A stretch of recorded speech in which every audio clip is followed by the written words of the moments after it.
Hello student, I am professor Abid Umar from Grip Institute Multan. आज जो है बेटा सीरीज 3 का जो क्रैश 3 है वो हम डिस्कस करने जा रहे हैं। मेरा पहला एमसीक्यूज है, which one of the following event is not associated with ovulation in female. ठीक है बेटा, ओवुलेशन आप जानते हैं ये near about mid of the जो साइकिल होता है वहां पर होती है। L H sir, yes LH जो है ये ओवुलेशन के लिए रिक्वायर्ड होता है, बिल्कुल। अच्छा, डिक्रीज एस्ट्रोजन गलत। यहाँ पर एस्ट्रोजन जो है वो डिक्रीज होने के बजाय इंक्रीज होता है। Full development of Graafian follicle, yes होता है ऐसा। और release of Scandi oocyte, yes ये भी हो जाता है। तो यहाँ पर आंसर हमारा बनेगा beta. The functional unit of the testis, देखो बेटा जो फंक्शनल यूनिट है टेस्टिस का वो कहलाती है जो है बेटा सेमिनिफेरस ट्यूब्यूल्स, क्योंकि इन्हीं के अंदर जो है वो जर्मिनल एपिथेलियल सेल होते हैं जिन्होंने खुद स्पर्म्स में कन्वर्ट होना है। एपिथेलियल सेल्स इसी के अंदर पाए जाते हैं। तो हमारा आंसर भी यही बनेगा, हमारा आंसर बनेगा चार्ली।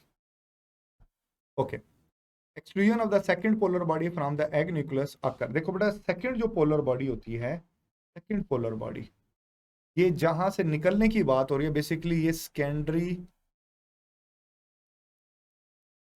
oocytes में से निकलने की बात हो रही है। देखो जब स्पर्म आता है ना तो स्पर्म एंटर हो जाता है। इससे पहले कि स्पर्म का न्यूक्लियस सेकेंडरी oocyte के न्यूक्लियस के साथ फ्यूज हो, उससे पहले पहले इससे सेकंड पोलर बॉडी जो है वो रिलीज हो जाएगी। स्पर्म एंटर हो जाएगा लेकिन अभी स्पर्म का न्यूक्लियस जो है ओवम के न्यूक्लियस के साथ फ्यूज नहीं हुआ। न्यूक्लियस के फ्यूज होने से पहले पहले जो है बेटा वो सेकंड पोलर बॉडी आ जाएगी after the entry of sperm before fertilization. Nucleus का फ्यूज होना फर्टिलाइजेशन था, तो हमारा आंसर बनेगा alpha. Which hormone is release from ovary. देखिए बेटा ओवरी जो थी ना, ओवरी इसके अंदर जो फोलिकल सेल्स होते हैं, फोलिकल सेल्स वो दो तरह के हार्मोन पैदा करते हैं। फोलिकल सेल्स में भी मैं बता दूं वो है ग्रैनुलोसा सेल। वो दो तरह के हार्मोन पैदा करते हैं, एस्ट्रोजन। ओवुलेशन से पहले सिर्फ एस्ट्रोजन पैदा होता है और आफ्टर ओवुलेशन एस्ट्रोजन भी पैदा होता है और प्रोजेस्टेरॉन भी पैदा होता है। प्रोजेस्टेरॉन ज्यादा होगा, एस्ट्रोजन कम होगा, तो ये दो हार्मोन पैदा होते हैं। तो एस्ट्रोजन और प्रोजेस्टेरॉन दोनों है, तो आंसर हमारा बनना चाहिए beta, sorry delta. Female reproductive cycle in human involve the change in the structure and function. ये तकरीबन पूरे का पूरा सिस्टम जो है वो इसमें इन्वॉल्व होता है, हमारी बुक से है। Alpha, Scandi oocyte in female and 50 secondary spermatocyte, मतलब ये 50 अगर यूं कहा गया ना तो ये दोनों के लिए, ठीक है ना। मतलब अगर इसके अंदर जो है वो 50 आपके पास सेकेंडरी oocyte है।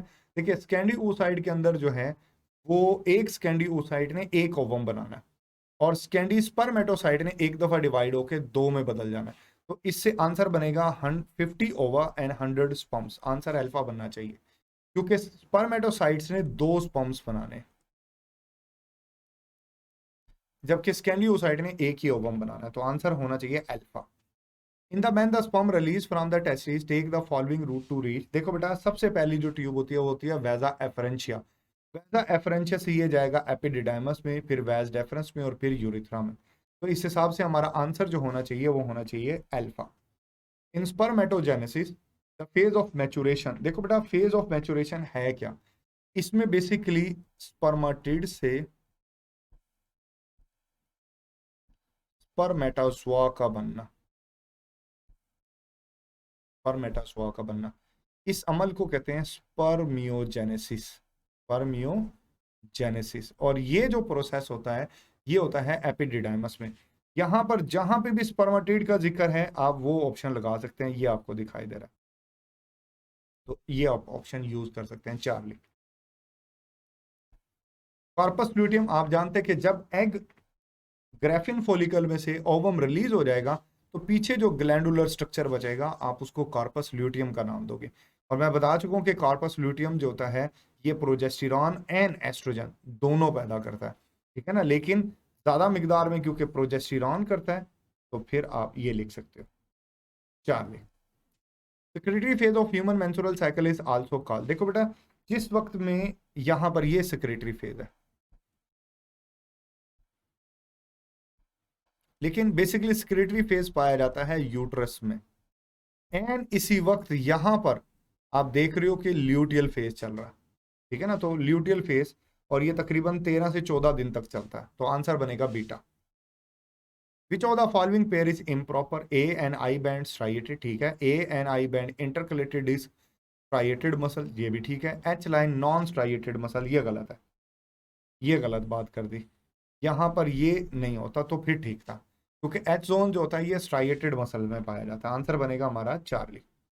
रिगर मोटिस आप जानते हैं, स्पास और जो स्टिफनेस ऑफ मसल होती है आफ्टर डेथ, ये डिप्लीशन ऑफ एटीपी की वजह से होती है। Which is wrongly match? Red muscle myoglobin, ठीक है, टेंडन कनेक्टिव टिश्यू, ठीक है, ट्रोपोनिन जो है ये फाइब्रस प्रोटीन, ये बात गलत है, ये ग्लोबुलर प्रोटीन होती है, ग्लोबुलर प्रोटीन है ये, ठीक है ना, तो आंसर हमारा बनना चाहिए चार्ली। एनआइसोट्रॉपिक से ही लफ्ज निकला है ए बैंड, यानी डार्क बैंड। इस मेड ऑफ, आप देखो ये डार्क बैंड है, यहां से लेके यहां तक ये डार्क बैंड है। आप देखें इसके अंदर आपको एक्टिन भी दिखाई दे रही है, ठीक है ना, ये आपको मायोसिन है और ये एक्टिन है, तो इसके अंदर तो दोनों है, एक्टिन और थिन और थिक दोनों फिलामेंट है, तो डेल्टा बनना चाहिए जवाब। In resting muscle fibre tropomyosin partially cover, जो है ना बेटा, ये एक्टिन की बाइंडिंग साइड कवर कर लेते हैं जहां मायोसिन ने अटैच होना होता है। Delta. Actin binding site are located over, बिल्कुल इजी है, ये मायोसिन के ऊपर है। मोटर यूनिट जो होता है ना, मोटर यूनिट बेटा, ये जो पूरा है ना muscle fibre plus motor neuron, इसको as a whole motor unit कहते हैं, ठीक है ना, ये सारा इसमें सार्कोलीमा, सार्कोप्लाज्म और ये सारा हिस्सा आ जाता है, मसल फाइबर आ जाता है और मोटर न्यूरॉन, ये पूरा मोटर यूनिट कहलाता है, तो आंसर हमारा बनेगा Charlie. Which muscle is control by autonomic? बिल्कुल सिंपल, जो वॉलंटरी इनवॉलंटरी होते हैं जैसे कार्डियक है या विसरल है, ये आ जाते हैं। देखें, which muscle is control by autonomous nervous system, इसके अंदर आपको जो है देखिए ये बिल्कुल यहाँ ये आना चाहिए इसका जवाब। आप पूछेंगे क्यों? क्योंकि स्ट्राइएटेड हम इसको क्यों कंसिडर कर रहे हैं, क्योंकि कार्डियक स्ट्राइएटेड है। विसरल स्मूथ को कहा जाता है, ये तो इसने डायरेक्ट कार्डियक लिख दिया, तो ये सूटेबल है, सारे ही होंगे, ये नहीं होगा, आंसर हमारा बनेगा delta. What is the name of complex small globular protein? मैं बता चुका हूं कि ग्लोबुलर प्रोटीन ट्रोपोनिन होती है, ये रॉड होती है, फाइब्रस होती है, इसके बारे में मैं बता चुका हूं। जी जो एक्टिन होती है और एफ एक्टिन, ये ग्लोबुलर होती है और ये फाइब्रस होती है, ये फाइब्रस है। ओवरऑल अगर इसके बारे में आ जाता है, कुछ भी ना लिखो तो ये ग्लोबुलर है, ठीक है ना, कुछ भी नहीं लिखा, एफ जी कुछ भी नहीं लिखा, तो फिर इसको ग्लोबुलर मेंशन कर। Which of the following is not true about the muscle protein? देख लेते हैं जी। Actin filament contain only actin, देखो एक्टिन फिलामेंट में आप जानते हैं कि इसमें ट्रोपोमायोसिन और ट्रोपोनिन दोनों होते हैं। In skeletal muscle the T tubule is present, देखो बेटा टी ट्यूब्यूल की लोकेशन के बारे में कॉन्सेप्ट है, ये टी ट्यूब्यूल है, ये आपको दिखाई दे रहा है, ये वाला, ये टी ट्यूब्यूल है। अब आप नोट करो, ये लाइट और ये डार्क बैंड है, ये वाला सारा, ये डार्क बैंड है और ये वाला सारा लाइट बैंड है। लाइट और डार्क बैंड के बिल्कुल जहां पर ये जंक्शन है इनका, जहां पे ये एक दूसरे के साथ अटैच हो रहे हैं, जहां लाइट और डार्क बैंड आपस में मिल रहे हैं ना जंक्शन, ये वहीं पर होता है, तो ए आई जंक्शन आप इसको लिख सकते हैं। यहाँ पर टी ट्यूब्यूल जो है बेटा, इसकी एक्चुअल लोकेशन पाई जाती है, हमारा आंसर बनेगा alpha. Component of actin filament of the sarcomere, आप जानते हैं कि ये 3 प्रोटीन होती है, delta.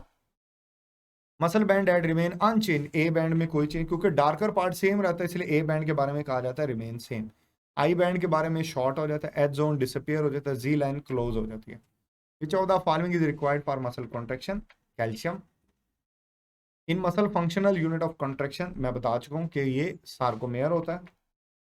On stimulation of skeletal muscle immediately made available for binding to troponin, बड़ी सिंपल सी बात है, ये सार्कोप्लाज्मिक रेटिकुलम के साथ ये आगे चलेगी।